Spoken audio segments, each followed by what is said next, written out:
and fewer tokens moving across that network because there's less slippage, there's lower volatility, there's friction. faster finality. Exactly. Less friction. Very exciting. And that's why I'm very optimistic about this. That's why the big players with their big usage and their big volume and their big savings are going to want a big price. Exactly. It's not very difficult to follow that logic.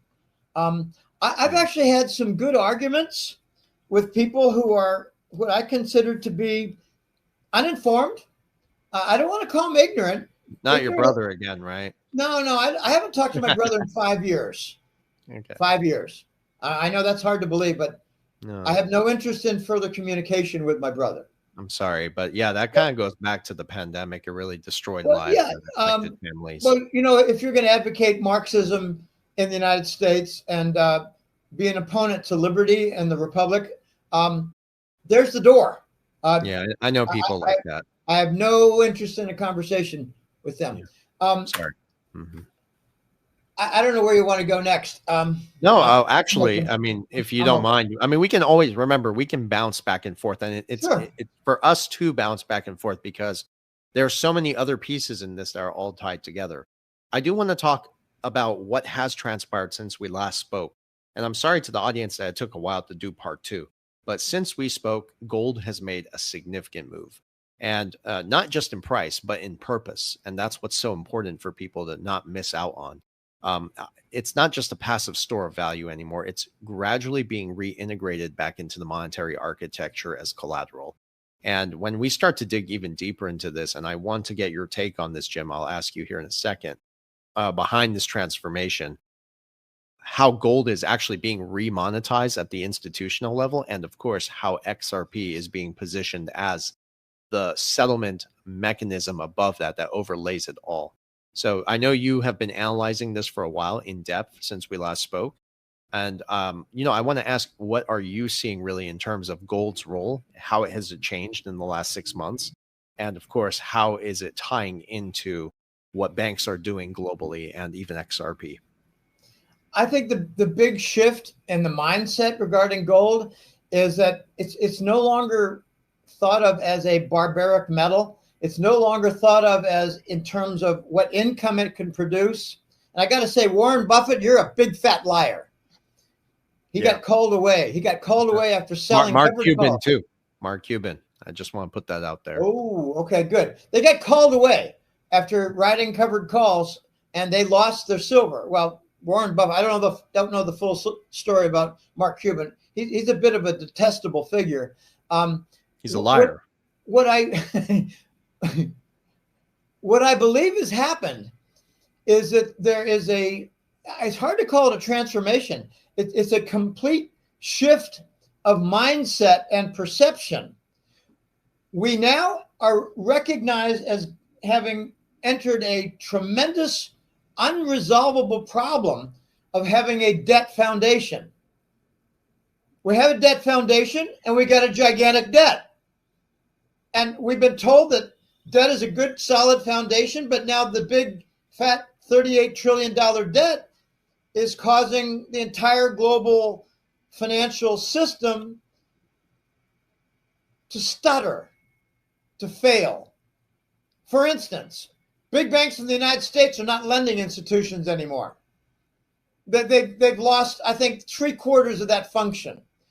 Unless and until, for instance, the Wall Street banks and the big bank giants in the United States realize an enormous gain with XRP, they might no longer be insolvent, then they can go back to becoming a lending institution again, instead of a predatory institution that captures commercial property because they won't roll over the mortgages.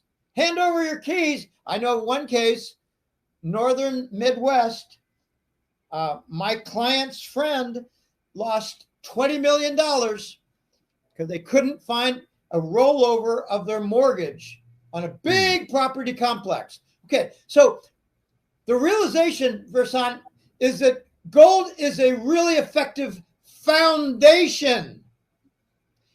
Foundation. We need to rebuild the foundation.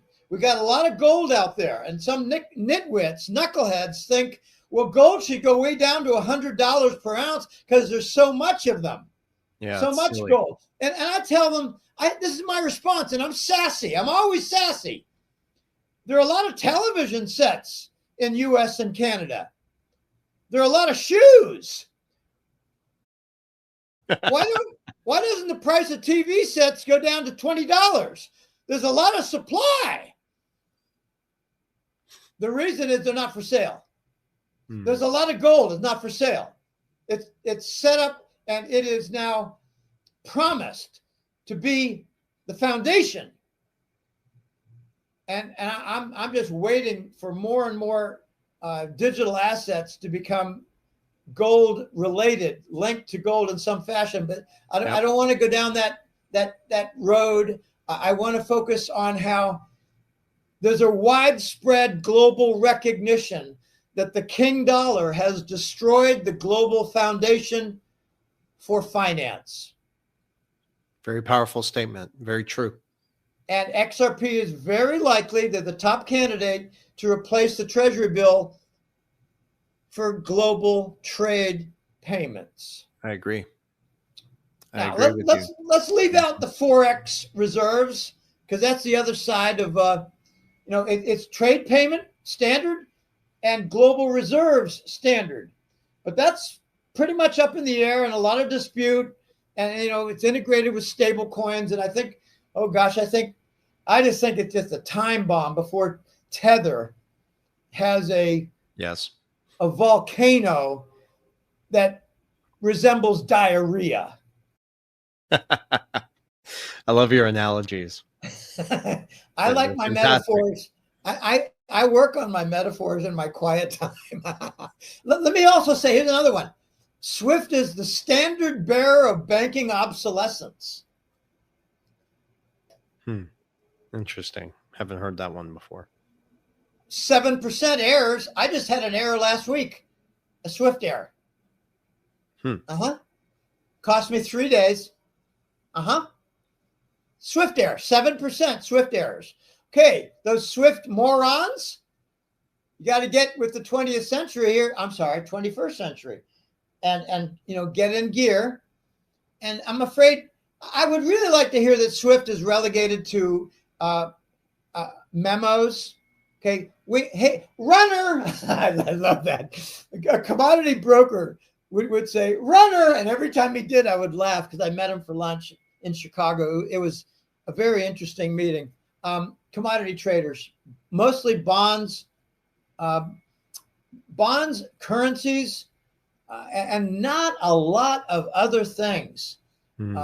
S&P futures, stock futures, but not cotton, not copper contracts. No, there was, what is it? The euro dollar contracts. We had lunch and I learned a bunch of different things. Runner. I want SWIFT to become the runner, and the runner for managing the Ripple XRP transfers. Okay, we're ready. We're ready, Ripple. We're ready. We got A and B all set here. No nostro vostro. I did my job with the memo because that's all I do now at SWIFT. Oh my gosh, SWIFT! If they're not careful, if they pick the wrong fights, they're going to be shown the door. I think it's already happening little by little, but a few things to tackle on what you said over there, and going back to gold too, because one thing we can look at, there are so many moving pieces to all of this, but one thing we can certainly look at is the US debt. They say it's 37 trillion. I put a tweet out today. I don't agree it is 37. In fact, I think it's way over 150 trillion because you have to factor in 100. At 100. Yeah, maybe even 2, right? But you have to factor in Medicare, Medicaid, Social Security, government expenses, the black budget, and that is something bigger. And I think over time, when with all this other frameworks being put in motion from the central banks and so forth, and all the gold buying, there's certainly another quiet story happening behind the scenes. And my point, though, is that it's going to get to a point where eventually blockchain, when we're talking about Ripple Net, it's going to expose and provide that transparency that's going to show the full picture. And I think that's a kind of moment where you could start to see gold really be at these very high valuations, like being reset, revalued, if you will. like $10,000, $20,000 an ounce. It's not fantasy. It's just math. We've spoken to people in the past who have been in the financial sector, in the gold space, specifically in Switzerland. They came up with the numbers in 2022 that gold should have been 87,000 an ounce when you factor in everything. And factor where in am I bringing the money supply? Factor in yeah, the money supply. that's one piece of it. Certainly, I agree with you. But in essence, what I think is playing out is that gold, again, being integrated back into the system. For those, listen, the analysis is not theoretical of some of the things we've talked about here. And you and I talked about this before, maybe 2 years ago. But the mechanisms are clearly being laid out through institutional adoption, institutional behavior, central bank positions, liquidity being focused around regulatory frameworks. What regulatory frameworks? We're talking about the IMF, the BIS. Now, my point, though, is that gold is going to provide stability and intrinsic value for where this is all going. And I think XRP is going to be that layer, enable settlement, transfer that can move value like gold across markets, creating a bridge for traditional and digital finance. But the trend is clear, in my opinion. I think gold is going to anchor value, and I think XRP will move it efficiently. I mean, this is what the infrastructure is telling me years before it may happen. I think we're going to see a reval, Bersan. We're going to see a reval. It's not going to be just one item. It's not going to be just one asset. How would it be if you distract from the XRP reset reval? If you have a $20,000 gold reval, you have a $150 silver reval, or $200 reval for silver, and at the same time you reval your XRP to be 1,000 or 2,000. Now that's a big jump for XRP. That'd be like, 1,000 would be 400 from what it is now. You're basically saying, to complement it, basically if gold's price is quietly being revalued at some point to support this new system, basically to backstop the tokenized reserves and these debt instruments, it's very possible we're going to watch the early stages, but eventually get to a place where global repricing takes place. And that will actually require XRP to match that value that's flowing across. And the gold reval and silver reval will be a distraction. People won't focus entirely on the fact that they just jumped XRP more than 100-fold. And that will be to enable its proper designed function. Yeah. We cannot have a global adoption of XRP with a $50 price. It will not work. So what we might get is a segmentation coming, where there'll be some BRICS nations, there'll be Japan, Korea. I think the United States is going to be a laggard. We're going to be a laggard. We're not leading. We're not leading jack shit. We're leading in congressional disunity. We're leading in civil war. We're leading in election fraud. We're leading in border disputes where we can't even control our own borders. We're leading in cartel warfare. We're leading in bickering, partisan bickering that shuts down a stupid shit government. We're not leading in jack shit. That's why I think we're going to be following the rest of the world. And I just read an article today. It said Japan is now considering that they should follow the BRICS movements and initiatives rather than the Western, because the Westerns are so bent on war and bickering. Well, I think they're fighting for survival, and they're just disguising it as national security. And here's another thing to your point.